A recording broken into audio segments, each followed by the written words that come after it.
हटिए निषाद भैया, ये सब मैं करता हूँ। जैसा ना क्या सरकार, एक एक बांस चुन के बेड़ा बांध दिया है। अब एक संभाल के चलाए का है, बस बेड़ा तैयार है। अच्छा मित्र, तुमने हमारा बहुत साथ दिया, हम सदा तुम्हारे कृतज्ञ रहेंगे। अब जमुना पार करके हम चले जाएंगे और तुम वापस लौट जाओ। क्या कहो सरकार, क्या कहो? निषाद राज, तुमने वचन दिया था ना, जब हम कहेंगे तुम लौट जाओगे। ऐसे कठोर वचन दिए रहे हमका सरकार। अब इन तो जमुना नदी पार करेगा आपका, आगे बहुत खतरा है।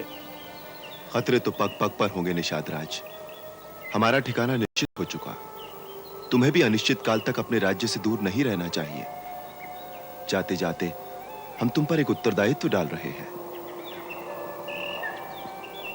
भरत ने अभी अभी राज्यभार संभाला है, उसे अपनी शासन व्यवस्था दृढ़ करने में थोड़ा समय लग सकता है। तुम्हारा राज्य कौशल देश की सीमा पर है, इसलिए जब तक भरत पूरी तरह राज्य न संभाल ले, तुम सीमा की रक्षा करना। आप कोई भय मत करें सरकार, मैं आपको वचन देता हूं, हम निषादों की लाश के ऊपर से जाकर ही शत्रु को सीमा पार करेगा पड़ी। ये हमारा वचन रहा। अच्छा मित्र। जो बिछड़े बिलखत फिरे, के बट हो के निषाद, धीर वीर रघुवीर उर, ना कछु हर्ष विषाद। बस एक ही बात हमारे मन को खिन्न कर रही है। हमारे परम मित्र महाराज दशरथ ने बिना अपराध ही तुम्हें वनवास कैसे दे दिया? आप तो त्रिकालदर्शी हैं, सर्वज्ञ हैं। आप तो जानते ही हैं कि पिताश्री ने मुझे वनवास देकर मुझ पर इतना उपकार किया है कि मैं आप जैसे पुण्य तीर्थ महात्मा के दर्शन कर सका। हे पुरुषोत्तम, अपनी मर्यादा के अनुकूल ही निर्विकार भाव है तुम में। बिना किसी अपराध के निर्वासित होकर तुम वनवास के दुख भोगोगे, ये बात सोचकर हमारा हृदय अत्यंत व्यथित हो रहा है। विश्वास कीजिए पूज्यवर, मैं सौगंध से कहता हूं, लेश मात्र भी दुख नहीं है वनवास में। अत्यंत आह्लादकारी अनुभव हो रहे हैं वनवास के नवजीवन में। आप जैसे महामनीषों, मुनियों और तपस्वियों के दर्शन होंगे। भांति भांति के साहस, सत्कर्म और असहाय जनों की सेवा के सुअवसर प्राप्त होंगे। धन्य हो रघुकुल केसरी, धन्य हो।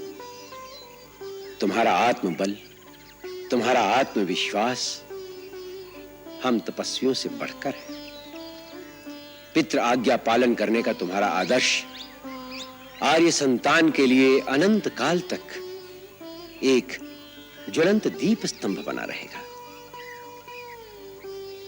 वत्स, गंगा और यमुना के संगम पर बसा ये स्थान बड़ा ही पुनीत और बड़ा ही सुरम्य है। हमारा आग्रह है कि अब तुम देवी सीता और अपने अनुज लक्ष्मण के साथ इसी आश्रम में शांतिपूर्वक निवास करो। क्षमा मुनिवर, यहां निवास करना अनुकूल नहीं होगा। क्यों वत्स? तीर्थराज प्रयाग की पावन भूमि पर वास करने में क्या बाधा है? हमारे राज्य की सीमा यहां से समीप ही है। पता लगते ही अयोध्या वासियों का तांता लग जाएगा। आपके आश्रम की शांति भी भंग होगी और हमारा उद्देश्य भी पूरा नहीं होगा। अतः एकांत स्थल में कोई स्थान बताने की कृपा करें। यहां से 10 कोस की दूरी पर चित्रकूट नाम का एक परम पवित्र और बहुत ही रमणीक पर्वत है। वहां भी अनेक साधक तपस्वी अपनी अपनी तपस्या में लीन रहते हैं। वो स्थान तुम्हारे लिए उपयुक्त रहेगा। चित्रकूट किस मार्ग से होकर जाना होगा मुनिवर? राम, तुम जिस मार्ग से भी जाओगे वही मार्ग सुगम हो जाएगा। उसके लिए तुम्हें यमुना को पार करना होगा। वहां कोई नाव नहीं मिलेगी। निषाद राज तुम्हारे साथ हैं। इनकी सहायता से बांसों का एक बेड़ा बना लेना। उस पार कुछ दूर चलकर श्यामवट नाम का एक पवित्र वट वृक्ष मिलेगा, जिसकी छाया में कई सिद्ध पुरुष अपनी अपनी तपस्या में लीन हैं। वो दिखाई नहीं देंगे। उन्हें प्रणाम करके उनका आशीर्वाद ले लेना। वहीं से तुम्हें चित्रकूट का पथ मिलेगा। राम, तुम्हारा वनवास जगत के लिए कल्याणकारी सिद्ध हो। हम पिता के समान सदा तुम्हारी कल्याण कामना में लीन रहेंगे। जो आज्ञा मुनिवर।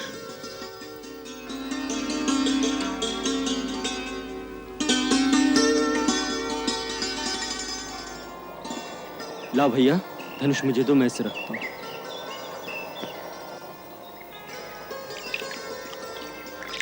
हटिए निषाद भैया, ये सब मैं करता हूं। जैसन आज्ञा।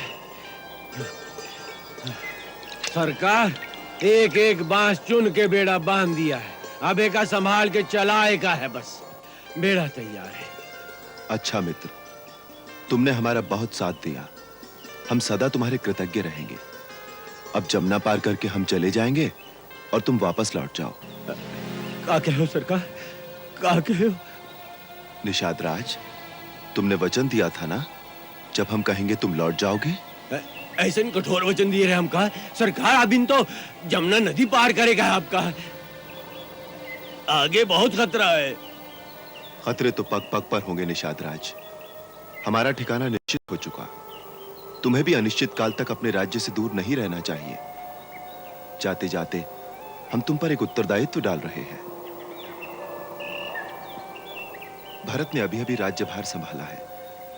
उसे अपनी शासन व्यवस्था दृढ़ करने में थोड़ा समय लग सकता है। तुम्हारा राज्य कौशल देश की सीमा पर है, इसलिए जब तक भरत पूरी तरह राज्य न संभाल ले, तुम सीमा की रक्षा करना। आप कोई भय मत करें सरकार। मैं आपको वचन देता हूं, हम निषादों की लाश के ऊपर से जाकर ही शत्रु को सीमा पार करेगा पड़ी। ये हमारा वचन रहा। अच्छा मित्र। जो बिछड़े बिलखत फिरे, के बट हो के निषाद,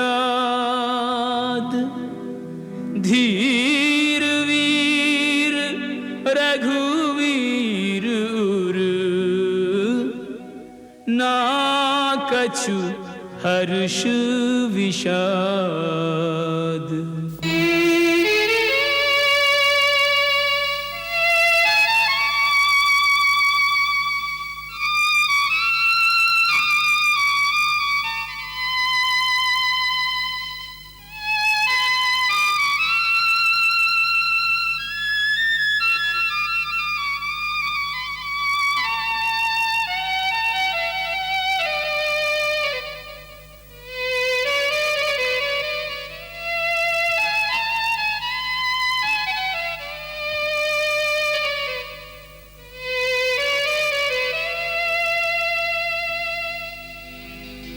गहरी नदियाँ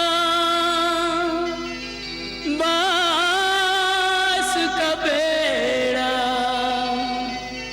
लखन के हाथों में पतवार,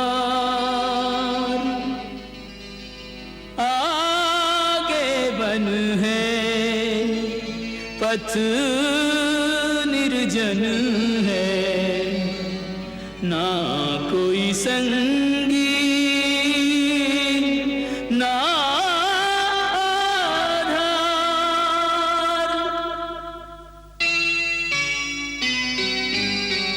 विधना तेरे लेख किसी की समझ न आते हैं, जन जन लखन सिय बन को जाते हैं, जन जन के प्रिय राम लखन सिय बन को जाते